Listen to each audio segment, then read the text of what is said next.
But welcome to the NatSec Nightcap, at the National Security Institute's monthly conversation with an issue leader. Today, we've got Josh Rogin, who's a journalist with the Washington Post and a political analyst at CNN.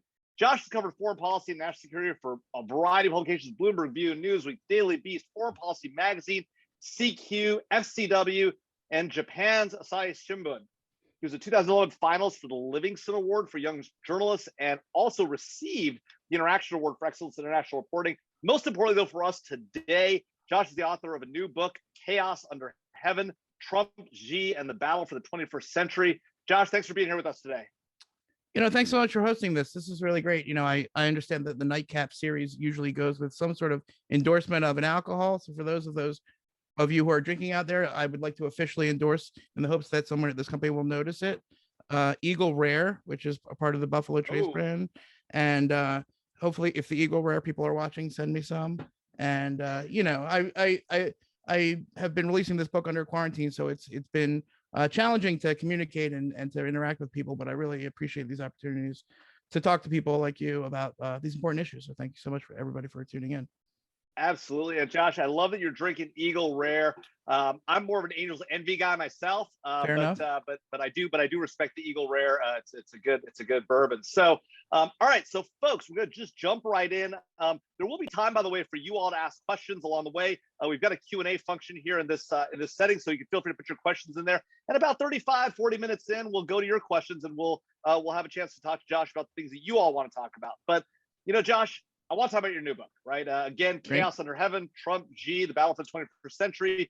You can get on Amazon. I downloaded it while in Alaska on my Kindle, actually on my iPad, but with the Kindle app, so it's gettable in any sort of way.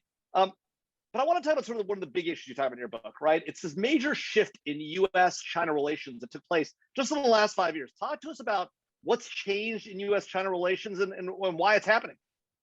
Right. So, Jamil, you and I have known each other for how long? 15 years now? It's been a while, right? I'm not that old, so it can't have been 15 years. I mean, I would have been 12 at the time. Let's say 10 years. Let's say 10 years then. And anyway, for all the time that you and I and all the people our age, let's roughly middle-aged people have been in Washington, we've been caught in the horns of this dilemma, which is this big bet on China, our basic China strategy? And I'm boiling it down a bit to be sure, but the idea that engagement and cooperation focused strategy would be the best path, would be the best way to convince China and the Chinese leadership to liberalize economically, and that would then eventually lead them to liberalize politically, and that would then solve all of our problems, and we could avoid the Cold War and avoid this Thucydides trap and all that stuff that doesn't seem to have worked. Well, that's the thing. Well, so what I noticed in my 17 years of covering Washington, starting in the Japanese newspaper up till now at the Washington Post, is that over that course of time, it became more and more obvious that bet just wasn't working out. Not because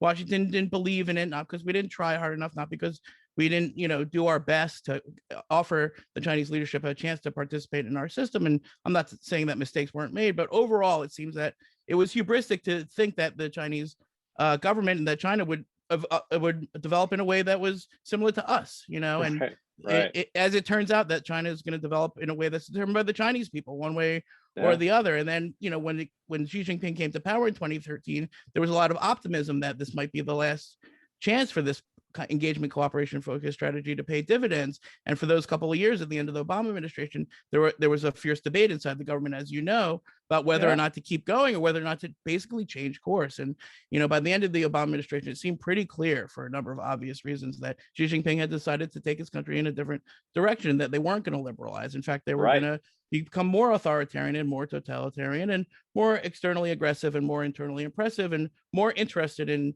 rather than joining the, whatever you want to call it, liberal world order that we've constructed over the last 80 years, but to change it, to, instead of us shaping them, that they were going to shape us, and that to create a global world order based on the China dream that makes it a world safe for autocracy and repression. And, and that's is essentially an agenda that's averse to us, that's adverse to our interests. And, when the presidential election happened in 2016, and this is how the book opens, it seemed as if that policy was going to continue, and largely because it seemed that Hillary Clinton was going to win the election. And then she didn't win. And then Trump won the election, and everything was totally disrupted in every way. And that the US-China relationship was no exception to that. And then so as soon as I saw that, I'm like, oh, this is going to be a crazy story. And what I did over the course of the 4 years of the Trump administration was focus more on China and the U.S.-China relationship than any other issue there was out there, despite the fact that, Russia seemed to be a big story, et cetera. And what I found was, a little bit. I know it was going to be crazy, but I didn't know it was going to be this crazy. Okay? Right. And immediately it was super factional. It was super contentious. You had President Trump, who had a very firm idea of China and the U.S. Within the administration. Within the administration. Within the administration, and we can get into the factions. I'm happy to talk about the factions. But the point is, it was a crazy fight from the beginning, and it just got crazier as time went on. And the factions fought each other, and they fought for the president's favor. And he changed his mind about the tactics, but kept his eye basically on the strategy that he's had for China his whole life, which is to confront China economically and ignore the rest of the stuff. Okay. Yeah. And that grand shift in U.S. policy happened in the most dysfunctional administration that anyone's ever seen. And that's why the book is called Chaos Under Heaven. Now, that's the first part of the book. The second part of the book, which is woven through the two narratives, is what you just talked about, which is the broad awakening to the rising challenge of a rising China in various sectors of American society. We're talking about academia, Hollywood, Wall Street, especially Wall Street, Silicon Valley, in our politics, in our schools, in our sports, everywhere. And then this awakening was what I call it, which the China heads don't like when I say that, because they're like, oh, what are you talking about? We've been awakened to the threat of the CCP for 50 years. Well, I'm not talking about the China hand community. I'm talking about the rest of the country, and all these American institutions that were seeing increased Chinese government and Chinese Communist Party influence in their institutions and having fierce debates about it, what to do about it, but they weren't talking to each other. It was all siloed. And so after I had done 150 or so articles about this, I went back and did another 400 or so interviews with people from all aspects and all institutions in U.S. society to get at what we're dealing with and how it's all connected. That was the mission of the book, is to explain this for people, because it's clear that what happens in Beijing doesn't stay in Beijing, and that the rise of China, complex and complicated as it is, affects us in our lives. And that was before the pandemic hit. And then the pandemic hit. I'll stop there. No, I mean, this is a great point. So I do want to talk about sort of the sort of dynamics of the Trump administration, right? So you mentioned that there are these factions, everyone's fighting for the president's attention. By the way, this was not just true on China. This was true on everything. Of course. You sort of encourage this survivor mentality within the White House. And what's funny about this whole thing is everyone thought they were either winning or losing with the president. You thought they could get him.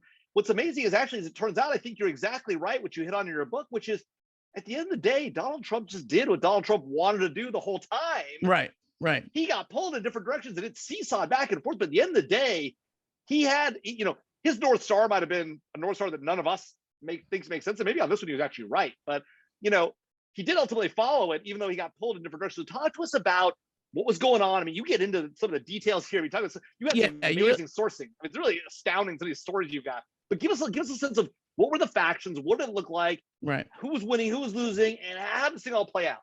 Right. Well, I was very lucky to have a lot of access, which was unusual for the mainstream media. Reporters at a time when the relationship between the Trump administration and the press was very strained, frankly. Right. But I traveled around the world 3 times with Mike Pence, to Asia 3 times with Mark Esper. I traveled with Robert O'Brien. I did extensive reporting, in countries all over Asia when these diplomatic conferences. I tried to collect as much information as I could to be an honest broker, because I knew this was an important story that needed to be told. That's not to say I'm perfect, but I did the best that I could to get all the pieces. Okay. And basically what you had was a Donald Trump who for 30 years had written books or had published books that had his name on them, which argued that the U.S. was being screwed over by China economically and on trade. And that was the most important thing he wanted to do as president. And of course, he ran on that when he saw that the poll numbers in 2016 were tilting towards that anyway. Right. It fit into the sort of Bannon-Navarro nationalist populist message, which was sort of onshoring jobs and, getting back at those guys who were screwing over the USA. Right.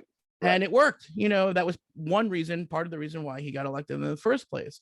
But the problem was that as soon as he got into office, what I call the super hawks, that's Bannon and Navarro and Spalding and others who were really like gung-ho about like bringing down the CCP and fighting the CCP and all this, they got sidetracked and they got marginalized by Jared Kushner and Gary Cohn and Wilbur Ross and Steve Mnuchin. And these were, Wall Street and Washington guys, and Reince Priebus and Rob Porter. And I call swamp. Right. Or, in one sense, the Wall Street clique, which is like this Mnuchin Cohn guys Right. and Larry Kudlow later. And then in the other sense, the Washington bureaucrats, right? And they took over the policy for a long time, but then eventually they failed to produce the trade deal that Trump wanted. And now the national security people were back in charge. And that's when we had the tariffs. But one of the secret stories that the book tells is how the tariffs were really designed by another group called the hardliners. This was led by people like Matt Pottinger and Matt Turpin and others. Who steered the tariffs not towards the outcome that Trump thought, right? He wanted a deal, but the tariffs were constructed to throw sand into the Chinese technological advancement, to explode their economy, to bait them into the middle income trap, right? Which didn't really work. But the point is that the bet that the hardliners like Pottinger made was that there was never going to be a trade deal where they were going to change their industrial policy because Donald Trump said so. So we might as well construct the tariffs to inflict increasing pain on the Chinese government for its economic aggression and other bad behaviors. Right. And people didn't realize that at the time because people were like, "Oh, what's going on with the trade war and this and that?" And then that, of course, there was another group called the Axe. Yeah. But let me ask you this, Josh. So, but Navarro had to have seen that, right? He had to see the sort of his attempt to grab Trump's attention and bring him sort of to this sort of what I would call it sort of the trade unionist view, which is where Trump was at, right? Was failing because Pottinger was actually had his hand on the wheel, right, and was really driving this in the direction of sort of the hawkish, call it whatever you want. Yeah. It wasn't that Pottinger was driving the wheel. It was that Navarro, who agreed with Trump the most on trade, never had the power that he needed to advance his agenda. And once the trade talks were in the hands of Mnuchin and Ross, and then later Lighthizer and Kushner, they were steered in a totally different direction. And all the Pottinger people tried to do is they tried to work inside the system so that in the end, the tariffs, if they stayed, would be an ongoing pressure on the Chinese economy, even after Trump, which is exactly what happened, by the way. Exactly. They were right. But you just have to think back to that time in like Mar-a-Lago 2017, when they're sitting around eating chocolate cake, and there's a story about this in the book where if the Chinese had just given Ross and Mnuchin the trade deal that they wanted, some sort of indication that they were planning to or were willing to make some changes in their overall economic and industrial approach, that might have staved off what came later, which was a broad change in U.S. strategic policy toward China, towards a more competition and more confrontation-focused approach. But they didn't. They didn't give them anything. And eventually Trump then switched back and got very angry at Xi Jinping and then raised the pressure. And that's when we had the tech war and Huawei and all that stuff. And then they made a deal. And then there was a détente. And the détente happened on January 15th, 2020, which was when it didn't matter. One day before the coronavirus pandemic started. Yeah. And that is just what we've just said there. It's just a crazy, crazy thing. And, when you think of a guy like Navarro, who probably was more of a mind meld with Trump than any other person, but he was always marginalized. You kind of get what's going on. Like Trump liked to pit people against each other. I love that. It didn't always make a lot of sense. So that's why it didn't work. So he almost liked the cat fight more than the actual outcome, right? It wasn't that. It was that, it was that he wanted people to compete to fulfill his vision. It's not that he didn't know what he wanted. He just wanted to, and the problem was that, you also had this other group that we didn't talk about yet, which is called the Axis of Adults. These are the Mattises, the H.R. McMasters, and the John Kellys. These are the sacred cows of the DC establishment, foreign policy blob, who thought that their job was to keep the crazy president from driving the car off the road, right? They're the ones stealing shit off people's desks and trying to basically stop Trump from doing the worst things. But as we learned, trying to trick Trump into doing things would always eventually end in you getting fired or purged or quitting in disgust. But when the next team got in, which was the Pompeo Bolton team, they switched their tactic to trying to persuade Trump, which was somewhat more effective, but also didn't always work. And when it finally got to the coronavirus pandemic, it was really the national security people on one side and the political people on the other side. And the political people were saying, like, we can't get into a Cold War with China because we have an election coming up and we need the economy to really hum. And there was Pottinger and these guys saying, oh, wait a minute, the coronavirus is a real thing. And this is about to change the world. And of course, they were right. The political people were wrong. But so, Josh, so talk to us about how the coronavirus. So I know it's on the book, right? And I know it is primarily talking about the book. But so talk to me. It's in the book. So then see, this is where I didn't get to the end of the book, right? You didn't read to the end. So I didn't read to the end. I'll admit it. I got the Kindle version. All right. That's all right. So still there for you. How did the coronavirus pandemic change the dynamic?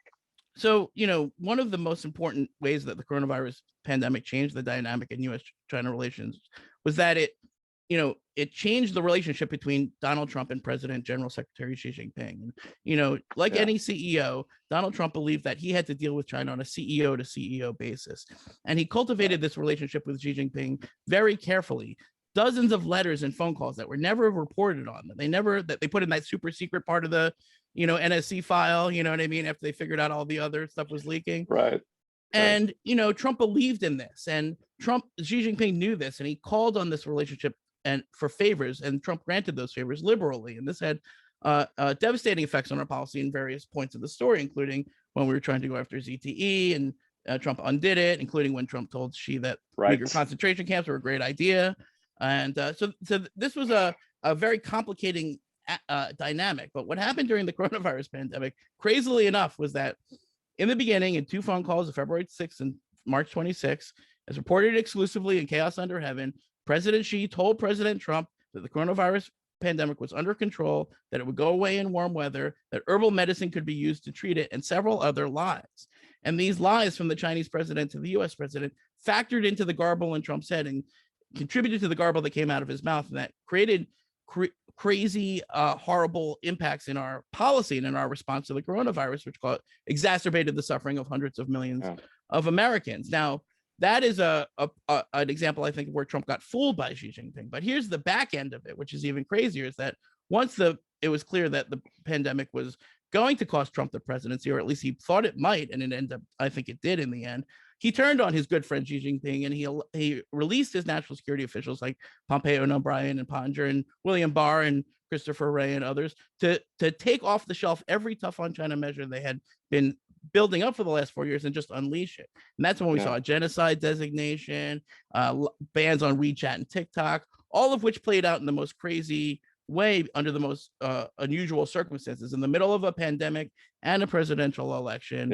And that's why when the Biden people took over, they were handed this big plate of stuff and they didn't know what to make of it. They weren't there. They hadn't read my book. My book wasn't out. They hadn't read it yet. I hope they read it, because they'll figure out what they just got handed.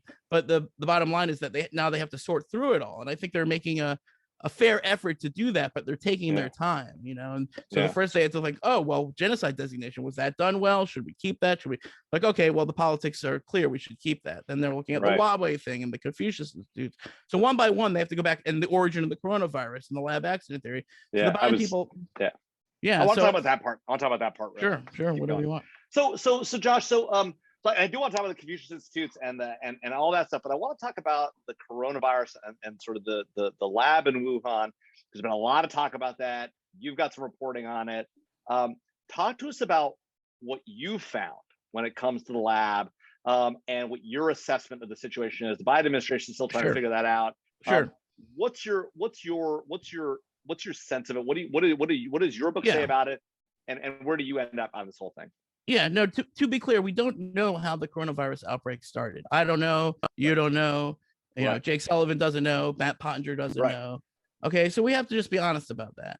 But what I'm trying to offer as my part of the conversation is the fact that as this was playing out inside the U.S. government, of course, I was already writing the book.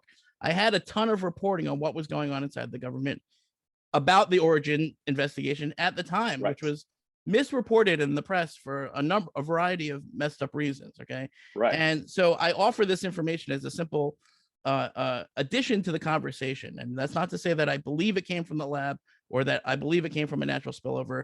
My argument has and always been, we have to investigate both, because we can't rule out either. Now, what I add in the book is the fact that from the beginning, there were a lot of people inside the US government who were saying, we got to take a look at this lab. And obviously, I mean, it seems obvious, right? I mean, because of what, Sanjay Gupta said, it's Occam's razor, and you know, and because they were doing back coronavirus research, and you know, the outbreak happened near the function studies, et cetera. And because there was a cover up, and they took the database offline, and they jailed the journalists and hid the science, and censored the scientists, and you know, all of these reasons that, you know, like I can't imagine more reasons that you would have to look at this particular set of labs, the Wuhan Institute of Virology and the Wuhan CDC and some others. And, you know, but in the press, it became a super politicized issue because Trump and Pompeo endorsed it. And so that made everybody else who was against Trump and Pompeo against it, which is kind of a ridiculous thing to be, because it's not a political question. It's a scientific, it's really a forensic question. And, but anyway, for a lot of those reasons, which I was intimately aware of, the issue became hyper politicized. One of those reasons was because Donald Trump over politicized it and merged the coronavirus story with some racist terms that I won't repeat, and that contributed to anti-Asian hate and violence in our country, I believe, and I think that's a terrible blight on our society, and it's inexcusable. At the same time, none of that has anything to do with the lab in Wuhan, right? And so separating those two things, the idea that the coronavirus may have originated from a mistake at a lab in Wuhan that was studying this exact stuff, and the idea that the coronavirus issue has become super politicized in Washington is almost impossible. Even today, you can't do it. You saw that hearing with Rand Paul and Anthony Fauci. It's just like you can't even talk about this stuff with everybody getting into their corners and getting on their teams. And all I've tried to do is add some reporting to say, listen, from the beginning, there was plenty of circumstantial evidence that the lab accident theory needed to be investigated. For a lot of understandable reasons, the media went with another narrative. One of those reasons is that the scientists who were the best friends of the lab said it was impossible and it was a conspiracy theory because they were covering their butts. Okay. And another reason is that people were against Trump and Pompeo, so they were against the lab accident theory. But that doesn't matter anymore because Trump's not president and Pompeo's not. So now that in this sort of like, as we're opening up and people are returning to some normal life, people are taking another look at this question. And, it's an important question because, if we don't know how the pandemic started, we can't know how to prevent the next one. In any accident, in any disaster, whether it's a plane crash or a nuclear meltdown, you find out the most obvious thing to do is to find out how it happened so you can inform policy to prevent the next one. That's not happening. There are a few people in Congress, there are a few people in the media, but most people don't care. Most people are not looking into it and are wedded to this idea that they know how it happened one way or the other. And all I'm saying is that we need to investigate both theories. And I think my reporting is, and this is maybe a little bit new for your audience, is that the Biden administration is looking at that right now, and that they're not invested in one theory or the other because they weren't there. They don't care which way. They don't have an allegiance to the natural spillover theory. But even as this new discussion of the origins continues, it keeps getting politicized because Fauci is a very divisive figure, and because a lot of people are prioritizing politics over our national security and our public health, and that's a tragedy. But we still need to get to the bottom of it. Yeah. So before we leave this topic, and I do want to talk about the sort of influence in institutions alike and the NBA and all that stuff. By the way, folks, if you have questions, put them in the chat. We'll get to it in about 20 minutes or so. But on this topic, a lot of people have said, it's a forensic investigation, right? It's too late. Whatever evidence there was, whatever evidence you could find, it's gone. The people, the scientists aren't available. The physical evidence is gone. Is that correct? No. Can there be, if you had a legitimate WHO investigation, and by the way, can the WHO do this effectively? No. Okay. So how do you get it done? Okay, tell us. So these are two very good questions. I'll tell you. I'll answer the second one first. No, we can't trust the WHO to do it for a number of several obvious reasons. They just did a year-long investigation where they appointed the best friends of the lab to investigate the lab. And the best friends of the lab went to the lab for 3 hours, looked their best friends in the eyes and said, did you do it? They said, no, sorry to bother you. We'll get out of your way. And now it's very unlikely and you better shut up and not talk about this. And this needs no more investigation. Now that whitewash was so blatant and so obvious and so crude, really. And again, for the Chinese Communist Party, right, we're not talking about the elephant in the room. For the Chinese Communist Party, all they need is a crude distraction. They don't need to find the origin of the coronavirus. They just need to make sure that we don't find it because they're worried about the liability, the lawsuits, every 3 million deaths, no statute of limitations. Every coffin comes with a lawyer. Okay, so they're thinking ahead, and but the bottom line, is it about lawsuits or is it about public perception? It's about all of that. Lawsuits? It's about this huge industry, $200 million, set to be expanded to $1.2 billion of scientific collaboration with China on collecting viruses from the wild, digging up the worst ones, bringing them back to the labs and playing around with them to see what's what. Now, the allegation is that what the Chinese government did was they took that collaboration and then they created another side of the lab. That's what the Trump administration said. That's what the Biden administration said. So people focus on Fauci and Peter Daszak and these guys who were collaborators with the lab. I don't think the most likely scenario is that they sponsored the research that funded the pandemic. I think the most likely scenario is they were collaborating with these very nice Chinese scientists. And then on the other side of the Wuhan Institute of Virology, there was a military project or a civilian project that got out of control. Which by the way, is exactly what the Biden administration confirmed in that January. In other words, this is not even a Trump administration theory. This is something that the Biden State Department has gone on the record to say that they believe is possible, because they said there were sick researchers at the lab. They were doing hidden animal research at the lab, including with the Chinese military. So that's, to me, that's evidence. Now, in a court of law, we have different standards. We have beyond a reasonable doubt. We have circumstantial cases. If you just think about it that way, yes, it might be impossible to find that smoking gun. In other words, that whistleblower who says, I was there when the bat bit the intern and we covered it up.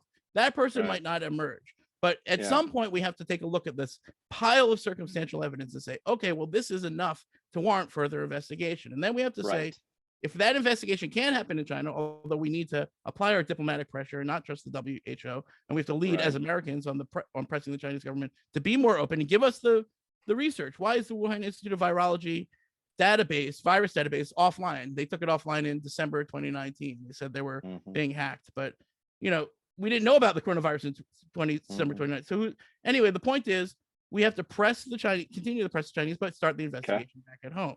And the first thing that can happen is that we can release all of the intelligence that the State Department is sitting on about what was going on in those labs. And I'm reporting this to you and your audience because they were nice enough to come to our book event today. Then I'm going to give them some insider stuff, right? I saved some stuff for your event so that people who turned in can think, oh, wait, I'm really glad I did this because I learned something that nobody else knows. Okay. And you can read about it if you want, because this is on the record, is that they are engaged in a fierce debate inside the administration over whether or not to release that intelligence. And when you saw Avril Haines talk about this in her testimony, she said, we're considering two theories, the lab accident theory and the natural origin theory, not the popsicle theory, not the Chinese Communist Party theory that it came in on a cardboard box from us, right? From Fort Detrick or any of that other nonsense, right? Any of that propaganda. Two theories, natural spillover and lab accident. That means they're looking into the lab accident theory. They haven't figured it out yet. But in other words, this can't just be an IC investigation. We need congressional investigation. We need oversight of the NIH and the NIAID. We can't trust the best friends of the lab to tell us what they know about the lab because it's been a year because they messed it up already. Yeah. So, but Josh, let's say the U.S. government says, yep, we're in. We're going to do the investigation for real. We're going to put money behind it. We're going to Congress to get involved. Everyone's going to look at this. Is it possible to figure this out? I mean, the Chinese have got to cooperate. Can we put pressure on? I mean, is there any chance that's going to happen? Is that realistic? I mean, look, is this on the agenda of the U.S.-China relationship, right? If you think about how complex the U.S.-China relationship is and what they're really talking about, oh, well, we have a climate change agenda. That's important. We need an Iran deal. We need to talk with China about that. That's important. We have to figure out what to do with the tariffs and the sanctions. And there's a genocide going on, by the way. That's kind of important, right? Wait, there's an Olympics. Okay, well, should we have phase 2 trade talks? These are all very complicated things. Okay, should we have an alliance of democracy that pushes back against Chinese encroachment into our international institutions? Imagine that. Now, in that complex, very difficult, very contentious set of issues, drop in, hey, we want to find out if you caused the pandemic that made the world sick. Now, what I would say is that actually if the lab accident theory does prove to be true, and again, we're not saying that it is, we're just saying that it needs to be checked out. But if it does prove to be true, it indicts us as much as them because, of course, we built that industry in China and failed to oversee it in the way that we should have, if that turns out to be the case. Nevertheless, if we don't add this to the U.S.-China agenda, then we can't expect any results. And if we don't try, then we can't succeed. Yeah. And even if we can't find one more thing out from the Chinese government, there's a lot we can find out inside of our own borders, inside of our own organizations. And again, the State Department is sitting on a pile of intelligence about the Wuhan lab. It's not a lot. There's a bunch, though. It's not as much as we should have. What about the intelligence failure? How come we have $80 billion pointed at the jihadis and $0 pointed at the Wuhan labs? Doesn't that seem like something? In other words, this is so important for so many reasons. But the most important reason is because, do you want to do this every year? Do you want to have this go on every year?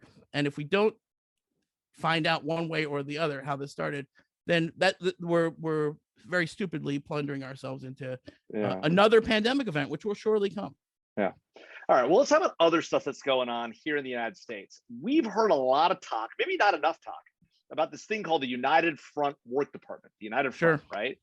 We've heard about Confucius Institutes, these organizations set up at American University. We've heard about the 1,000 Talents program and the arrest of a Harvard professor and all these things.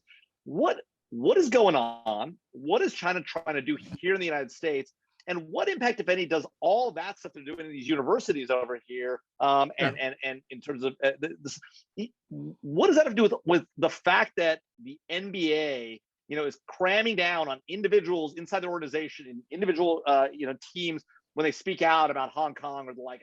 Or is there a relationship between these things? And if so, what's the relationship, and how should we be thinking about it as Americans? Great question. So, Chinese influence operations inside the United States is a difficult topic to talk about because it's designed to be a difficult topic to talk about. In other words, it took years for us in Washington and the American people in general to sort of come to some understanding of the Russian influence operations inside of our country, right? It kind of shocked us in 2016 when we realized how expansive it was. Now, the things that the Russian intelligence services were doing, bot armies and propaganda and Facebook groups and using polling to target to sow divisions inside of our society. The Chinese government is now doing all of those things as well. So that's one thing. They're doing it. I don't know if it's better or worse, but they're doing a lot. Quantity has a quality of its own. But that's not what we're talking about here. I'm talking about a broad, multi-decade campaign to seed our institutions and corrupt our elites on both sides of the aisle, all parts of our political spectrum, using billions of dollars in an organized, comprehensive fashion that's organized on the Beijing side by what you said was the United Front Work Department, which really is just an administrative bureau that lords over a United Front system. And what is United Front? Oh, real quick, this sounds conspiracy theorist, right? I mean, people who are listening are saying, wait a minute, you're telling me the Chinese government spent billions of dollars to come into the US, plant people here, get their money in people's hands, and fundamentally shape the way we think about them and about ourselves and about our region. Is that really, is anybody that coordinated? Really? Is that really the case? Well, the thing, my friends in the intelligence community always tell me the same thing. They say the Chinese have a foolproof encryption system. They put things in their own language, right? And then we never figure them out, right? If all you had to do, and by the way, I don't speak Chinese, but I hired two amazing Chinese researchers, Alex Jost of the Australian Strategic Policy Institute, Hannah Mahan Davis of Yale University. And what they did was they compiled the evidence to support that claim. And, this is part of a growing body of work on the United Front, the way it works. And of course, the United Front dates back to Maoist times. And Mao considered it one of the key weapons that the Chinese Communist Party had in its original struggles. And he described it as using the party's friends to strike at the party's enemies. In other words, the United Front system doesn't just apply to us foreigners. It applies to any of the party's interactions with people who are not in the party. So that means Uyghur Muslims and overseas Chinese in California and foreigners like you and me. And it's not just in America, it's all over the world. And what's important to understand, the most important thing to understand is that it exists in a gray area between the soft power things we all do, propaganda and state media, and the covert things that we all do, like spying and stealing. So if you have soft power, state media, troll bots, and all of that nonsense, that's, everybody does that. We do that, they do that. And then you have the secret stuff, the spying and the stealing. We do that, they do that. In between, in this gray area, is what influence operations are. And in other words, they're overt actions that conceal a covert purpose. They're meant to influence our discussion without saying as much. So an example, and they're done through proxies, a network of hundreds, maybe thousands of organizations and human beings who launder the money hand over fist year after year into institutions of all kinds. And, when American University gets a $200 million endowment from a CCP-linked billionaire, might be a Hong Kong, Taiwanese, Thai billionaire, Malaysian billionaire, whoever it is, somebody who has an interest in doing business with the CCP, that is a corrupting donation. That is, if you don't recognize that, then you don't understand conflicts of interest and corruption. And that school has now been. But say more about why. Say more about why exactly, because I think a lot of people say, it creates incentives inside people's minds, inside people's wallets for self-censorship and going along with the people that they're depending on for their careers. I mean, it's the basic, definition of a conflict of interest. It's the basic definition of self-censorship. And we see this all the time. I mean, when's the last time you saw a pro-Tibet movie in Hollywood? It's been about 20 years, 20 years. Okay.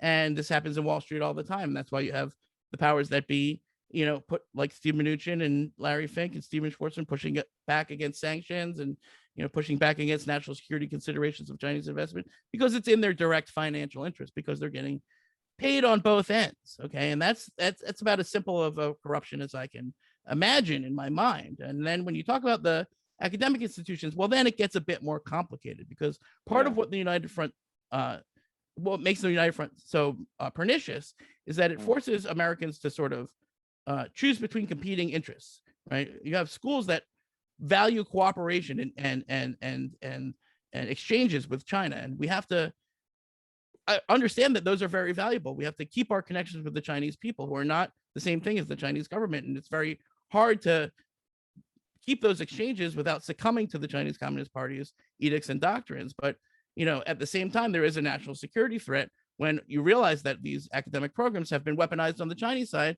to put in everything from spies to military theft to to just basic self-censorship and influence. And it's complicated, and well-meaning people can disagree on how pernicious and how deep-seated the threat is, and that discussion is a very hard discussion to have, especially with the Chinese propaganda that's added onto it. But the bottom line is that we see that more and more transparency and sunlight is being put onto these relationships, especially these funding relationships. And I think that's what we need. I think we need to not target Chinese or Chinese Americans. We have to preserve our exchanges with the Chinese people. At the same time, we have to realize that when the CCP tries to export its ideology and impose it on our society, then that's a red line. And that's the NBA example. That's what I'm taking you to right now. Yeah, I was about to ask. So in the NBA, and this idea of, like you said, it sounds crazy, it sounds a little conspiratorial, but everybody knows what happened with the NBA. Every American knows. Okay, one tweet, Daryl Morey had one tweet, stand with Hong Kong, and they punished the NBA to the tune of $400 million, which is not an insignificant amount of money. Biggest sports scandal in history. All right. So what does that tell you? It tells you that the Chinese, and by the way, Chinese people love the NBA, and the NBA has big business in China, and that should be a non-controversial set of relationships. The fact that the Chinese Communist Party weaponized their politics to punish the NBA shows that they're putting the ideology and the politics above business. It shows what they really care about. It also shows that they're exporting what we call their social credit system.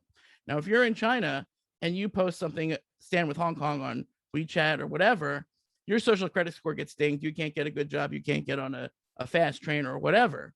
That's terrible. That's a form of repression. That's Orwellian at its core, right? We should speak against that. Right. But we don't.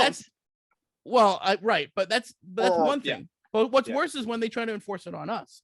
Now, I can't tweet about Hong Kong, or they're going to punish my organization or my entire industry. Right. It's an exportation of their repression on our soil.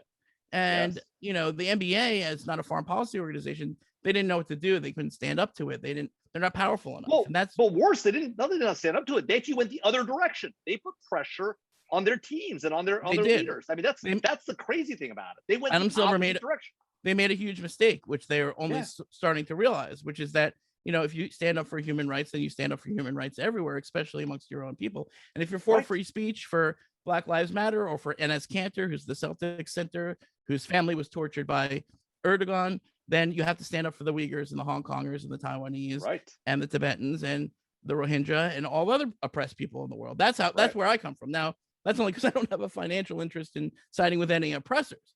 Right. And whereas the NBA does. Okay. So that's why they can't be we should encourage them to do the right thing. But the problem with our system, I think, is that there's no positive incentives. It's all finger wagging. And where was the US government to say, hey, NBA, you're not powerful enough to deal with the Chinese Communist Party. We're going to help you out. And we're going to use our diplomatic tools in order to push back against American companies and industries that are getting punished by the CCP for tweets. So I just think that our China discussion is not sophisticated enough to get to that level. But I've said that's where we need to go. We need to realize that if the CCP is a pit against individual American companies, they're always going to have to fold. But this is really a political issue and should be dealt with on a diplomatic level. So, Josh, we could have this conversation for 2 hours. As you know, I've got another gazillion questions, but I did say that I would. Well, I did say that I would go to the audience for questions. So I got to do it. So we'll just start right at the top from Jay Murdoch. Jay asks, he says, yesterday, that you suggested that the White House has some appetite to get COVID orders. You said it again today, right? He mentions David Asher in a recent interview with Sherry Markson talked about a possible presence of adenovirus in one of the first outbreaks at a PLA hospital. What's it going to take for more declassification to happen in this space? You told us now that they're actively considering it. Yeah. How close is that to happening? Yeah. You guys who are smart enough to have joined this this event right now are finding out the latest and the greatest of the information. Okay, and the latest and the greatest of the information is that the Biden administration is there's two things going on. There's an IC investigation into both theories, right, which is proceeding apace, but it's come to no conclusion, right? And that's when you see people say, oh, well, the IC says there's no evidence of the lab accident. That's year-old wrong information. The bottom line is that they're looking at both, but there's a gap. There's a gap in the intelligence. They can't prove it either way. Now, separate and apart from that, there's a political discussion going on at the State Department and the NSC about what is the circumstantial evidence and what can we say and what do we think and what does that mean we need to do. Now, the national security discussion. The political discussion is what does this mean for the Biden administration? And if you think about it, their incentives are the political incentives are not to do anything, because progressive Democrats have gone way out on a limb to attack the lab accident theory as some sort of racist conspiracy theory, because that was the thing to do at the time. Even when Robert Redfield, who's the head of the CDC and a virologist, said that he took a look at this virus and it was so powerful and so unique that it must have come from evolution inside of a lab setting, he was criticized by the progressive Democrats who are committed to this idea that the lab accident theory is somehow a crazy theory. Now, I'm telling you that I understand how they got there, and I don't blame them for following that narrative, and a lot of people in the media too, but it's okay for them to take the new information, including a lot of the new evidence that's coming out, and adapt and change your mind. It's okay to change your mind. It's okay to admit you were wrong. If it comes out that the national spillover theory is the true theory, if Peter Daszak finds that one pangolin, the smoking gun pangolin, which he's been looking for a year and a half, they haven't found one pangolin, zero pangolins. That they can, that's all the searching of all the pangolins. There's no pangolins. If they find that pangolin, I'll eat my hat. I will happily, admit that I was, that the national spillover theory was the true theory. That's fine. I don't care actually how it comes out. But the progressive Democrats have a huge political downside in admitting that this might be true because of all the crazy. Now, the Biden people, what's their upside for proving it? Well, nothing really, except the national security value of saving the country and the world from the next pandemic. Well, that one. That's what I've been telling you.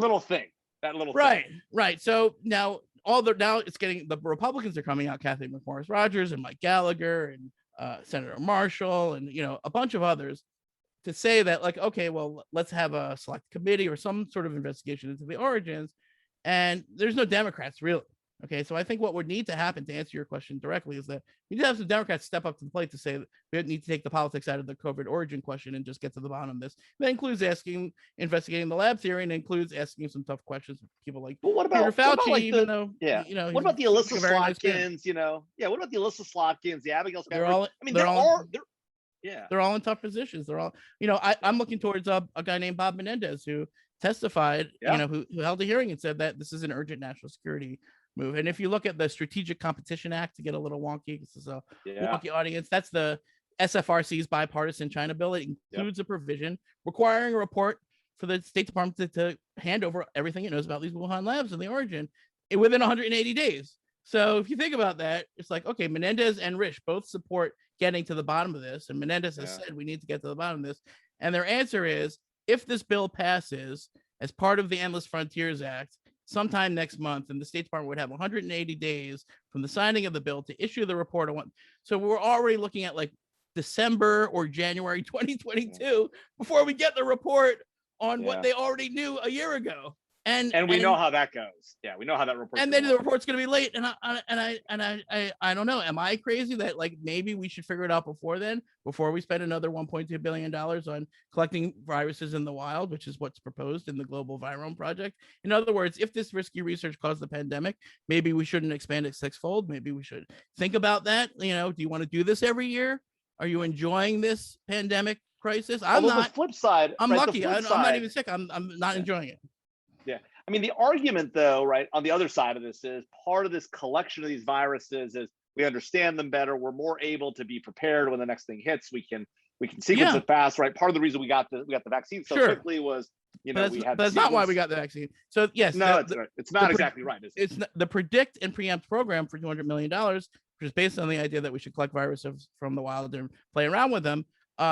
Didn't predict, didn't preempt the pandemic. May have, we don't know, but may have sparked the pandemic, right? And what, they're going to sextuple down on that idea. And where did the vaccines come from? From the DARPA program, from the mRNA program, the IP of which the Biden administration wants to now hand over to India and China for some crazy reason. You know what I mean? Because that's a whole separate issue. But as it turns out, that the mRNA program had nothing to do with the Predict program, and they didn't produce the therapeutics, and they didn't produce the vaccines, and all they did was collect a bunch of dangerous viruses and then work with a bunch of Chinese labs, and it may or may have not, but may have, caused the mess that we're in. The point is, we should get to the bottom of it. It's like I get attacked sometimes. It's like, oh, you're pushing the lab. I'm not pushing the lab theory. I don't care if the lab theory is true. I'm pushing for an investigation of all the possible theories, including the lab theory, full stop. And when that person comes to you and says, we shouldn't investigate one of the possible theories, that's the person you have to suspect. That's the person who's bullshitting you, because it doesn't make any sense. And, and there's no urgency, because the politics of our country and Washington, as you know, Jamil, are so screwed up right now, right? How long have you been in Washington, Jamil? How long? It's 15 years. 15 years. I've been 24 years. Okay. Yeah. 1997. I've never seen it as broken as it is now. This is broken, right? Can you imagine if there had been? The idea that we had an insurrection at the Capitol. It's unbelievable, outrageous, crazy, right? And just think if 9/11 tragically, 5,000, 6,000 people died. There was a 9/11 commission, the Church Commission, the Warren Commission, the Mueller investigation. We had a hearing today. I watched it on my TV right here in my basement about the January 6th insurrection. That's 5 people died. That's a tragedy. This is 580,000 Americans and counting. 3 million people worldwide and counting. 7 billion people suffering. And when the Australians tried to initiate an independent investigation, the Chinese government destroyed their beef and wine industries in the middle of a crisis, punitively, for their ideological and political agenda. And so all of these other countries want to find this out too, but they can't do it. And the WHO can't do it. If we don't do it, no one's going to do it. It's the burden of leadership. It's the burden of being the United States of America. And, it's not clear that we want to lead. That's half the problem, right? It's not clear. Well, the Biden administration said America's back. Are we back? We'll find out. Is it America back? Well, we're not back if we don't do the most important thing, which is to figure out how we got into this dystopian nightmare that we're all living in. Yeah. All right. So Brian Smith, one of our fellows at NSI, asks, why do you think China hasn't retaliated, at least yet, at least not clearly, against the U.S. for the actions we've taken against Huawei? Is that surprising? What's going on there? There is an extensive counter Huawei campaign going on. I don't know if it's like it includes retaliation. There is a lot of retaliation. Yeah. Think about this for a second. One of the first things the day I remember, the inauguration day, most times inauguration day, I'm on the roof of the Canadian embassy getting drunk off of Bloody Caesars. That's my tradition. I don't know about you, right. But they got a great party. They got like the moon claws and the whole thing. I've been doing it for a long time. Now, of course, this year we couldn't do that. So I'm, watching it on TV in my basement with my wife. And, what the first thing the Chinese government did before they even acknowledged the Biden won the election was they sanctioned all the Trump officials who did the Huawei sanctions. Not just the Huawei sanctions, lots of other sanctions. 24 U.S. government officials sanctioned: Keith Kroc and Robert O'Brien, Matt Pottinger, all of them. Okay. Now, they did that for a lot of other countries as well. All the other countries wrapped their arms around those people and said, no, we won't stand for this. The Biden administration has never said boo about it. They never said that, hey, China, there's some consequence for sanctioning 24 American officials. So it's not true to say that there's no retaliation. There's also a huge propaganda campaign. There's also a huge counter programming campaign. And then they have their own supply chain policies and onshoring policies that are meant to build a Huawei infrastructure that's no longer dependent on our semiconductors and our good graces, etc. Now, so they're doing a lot of things to counter our Huawei. The problem with our Huawei campaign is not that it's succeeding so well because they haven't responded to it. The problem with it is that we're not offering any of these third countries a viable alternative, that we haven't worked with our partners. Because there aren't really any. Right. There's Nokia, there's Samsung, there's Ericsson, there's if we're not working effectively with them to make that happen. Exactly. We went around the world wagging our fingers at countries, telling them not to do Huawei. And of course, it's not just Huawei, it's the package of corruption and business and diplomatic favors that comes with the Huawei at 30 cents on the dollar, right? It's a dictator Happy Meal, okay? That's what it is. Okay, they come to you like you get the diplomatic protection, the bags of cash, the One Belt One Road project, the free stadium, the new road Parliament building, right? Exactly. Yeah, I've been to these countries. I went to Papua New Guinea. They have it's beautiful road that when they put the plane on the road like sinks into the thing. You know what I mean? It's not the best road, but that's not the point. Okay, it looks good. It looks great, and everyone's pockets got lined all along the way. And I will even praise Keith Kroc for going around and praising this and preaching this idea of like clean networks. And people would rather have, networks with less spying and less encroachment and less, but that's not the same thing as actually having a counter offer. So I think that, the fight against Huawei is not going as well as it could because of us, not because of them. Yeah. So Matthew Ferraro asked, he says, great talk. How do you analyze the Trump suspicions, the suspicions against Trump, that is, about China, right? Yeah, this idea about, favors granted to Ivanka and suspicious funding for Kushner properties, right? And Matt sort of says, look, Trump talked a good game on China about being hawkish on China, but given the evidence, it was just another thing that the president was willing to trade away for $1. And he doesn't point to this, but you mentioned it earlier, the sort of the ZTE, sort of pivot on a dime. Right. Talk to us about that. Is there any truth to that? How do you think about those issues? No, I mean, so as I'm writing this book and I'm going back and doing 400 additional interviews and, talking to all these people over again and trying to retrace all the steps of my reporting. I reported the story out twice, once as it was happening and then once in quarantine in my basement, with a book deadline. Okay. And one of the things I spent a lot of time on was trying to figure out this question about the Trump family corruptions and what was the bottom line on it. Okay. And what I found was actually nuanced, if we can talk nuanced in DC these days. So if we can, let me give it a shot. Okay. So it's clear that every time there was a big event in the trade negotiations, another big meeting with Liu He, big deadline, they would grant Ivanka a bunch of trademarks. Okay. Now there's no evidence that was a quid pro quo. In other words, they would bribe her for the fun of it, because it compromised her, whether or not she asked for it or not. Right. It still looked bad. Right. It looked bad, but it also tied her to them in a way that they knew would be to their interest, and she didn't object. You know what I mean? To your point earlier about the funding, right? It's even just corrupting. They corrupted all the elites that will take the money. If you'll take the money or the honeypot or whatever it is, they'll throw it at you. That's why they're always throwing like these like spies at like American mayors. Like, there's like, why are they trying to get Chinese spies to sleep with American mayors? Who cares about them? Well, every once in a while, these American mayors end up sleeping with the Chinese spy. Next thing you know, maybe they're a congressman, maybe they're on the Senate Intelligence Committee. You know who I'm talking about? Okay. So all of a sudden you try to get enough U.S. politicians to sleep with your spies.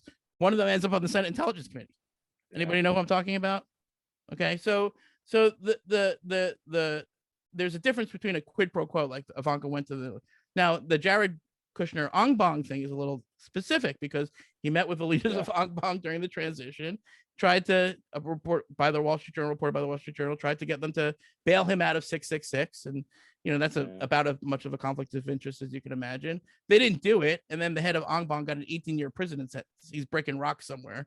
You know what I mean? So it didn't really work out either.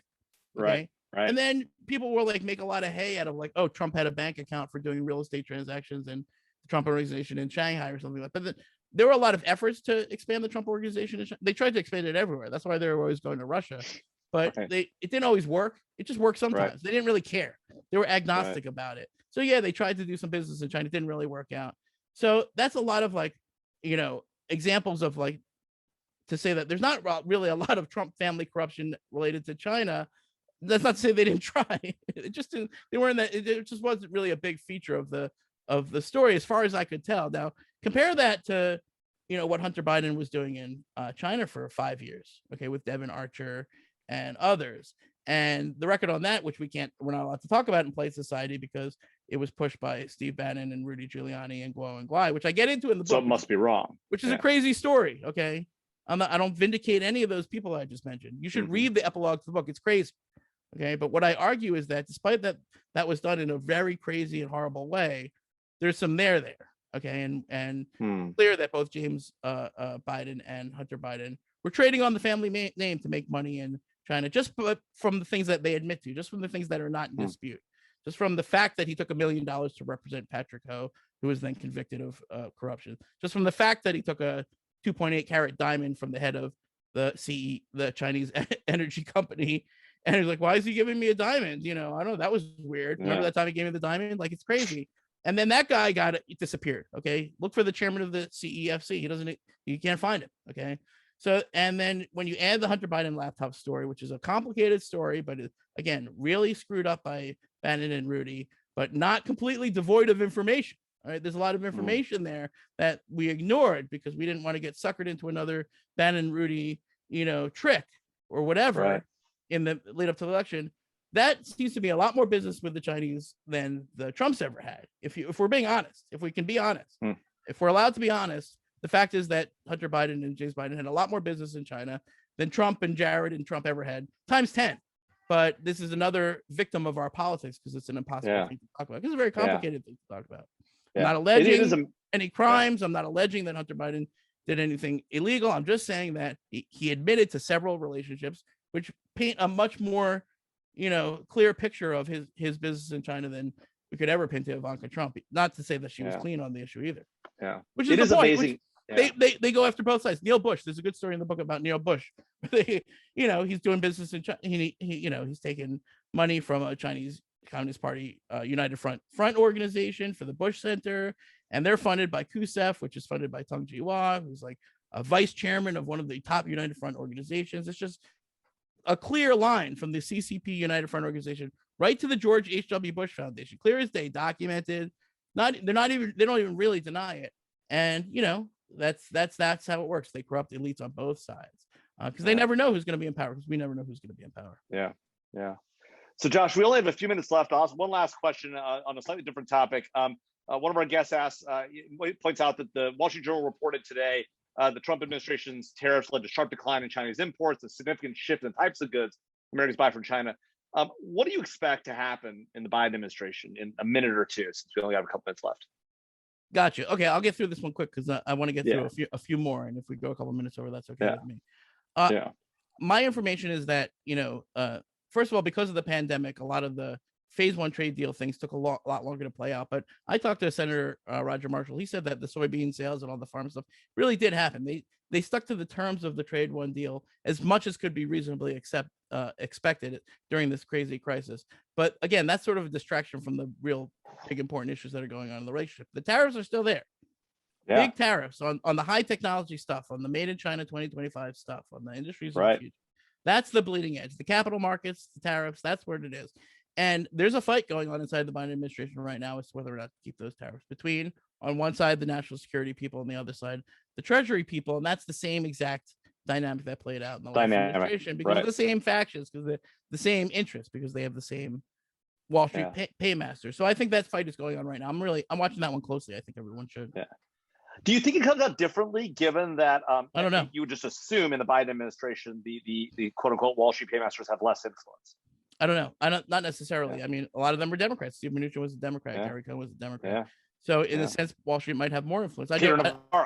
It's clear to me that there are different camps on China inside the administration. Right now, the more competitive camp, led by people like Jake Sullivan and Anthony Blinken, have the ball. And Kirk Campbell, they clearly have the ball. And that's because the politics are such that the American people want a tougher China policy, because they know that to some degree, and we could debate how much their suffering during the pandemic was exacerbated by the fact that the Chinese Communist Party acted terribly and probably criminally throughout this entire year, and that the U.S. has yet to respond to that. And so, the politics favor a harsher China approach, whether you're for that or not. I happen to be for that because I think we're behind the 8 ball. But that's not destined to proceed. All these things are reversible, and the dangle hasn't come, and these games haven't been played. And the one thing I learned from covering the China story in the Trump administration is that it goes back and forth. No one faction wins all the time, and that's why you play the game. So I won't pretend to be able to predict what's going to happen next. Well, Josh, look, we've got 1 minute left. I do want to let people go on time, and I know you'd love to stay, and I'd love to stay, and we could do this for hours, and maybe we'll have you back. We'll talk about it some more. I do want to mention 2 things before we go, though. One, I see your wife is on, and I know we're here to talk about your book, but I got to say, she's upstairs. Rogin, Beat Breast Cancer Like a Boss, 30 Powerful Stories, amazing book. You got to pick it up if you haven't. And just as importantly, you got to pick up Josh's book. You know, it's excellent. Really, Chaos Under Heaven, Trump Xi, the battle for the 21st century. Josh, thanks for being here, man. Really appreciate it. Sorry we couldn't get to, I mean, we have a dozen questions in the chat that we can get to. This is awesome. We'll have you back. Listen, Jamil, this is a conversation that every American and every citizen in the world will need to engage in, because it's a conversation about what kind of world do we want to live in? Do we want to live in a world where our ideals, where the ideas of freedom and free speech and democracy and human rights and the rule of law and dignity and human dignity and the freedom to love who you want and to worship who you want, are those the values that we're going to prevail? Or is that going to be the way that our lives continue? Or are we going to follow a different path where, you know, autocracy and repression are allowed and perpetrate our societies? That's what's at stake here. So that means all of us need to get into this conversation. So I really appreciate you providing a forum for this conversation. And this conversation is just beginning, and I look forward to engaging with all of you out there on this as we move forward. I agree 100%. NSI has a program on this, NSI 2020, countering China's rise. We're not going to take it sitting down. We agree with you 100%, Josh. Folks, stay tuned for our next NatSec Nightcap next month. AI in the Fight for the Future, all about China too, May 26th from 2 to 3 p.m. Eastern. Check out our website, all our law and policy papers. Find us on LinkedIn, Twitter, @MasonNatSec. Check out our podcast, Fault Lines, Iron Butterfly, talk about amazing women of the intelligence community, and NSI Live. Josh, thanks for being here. Thanks, everybody. Have a great evening. Thank you.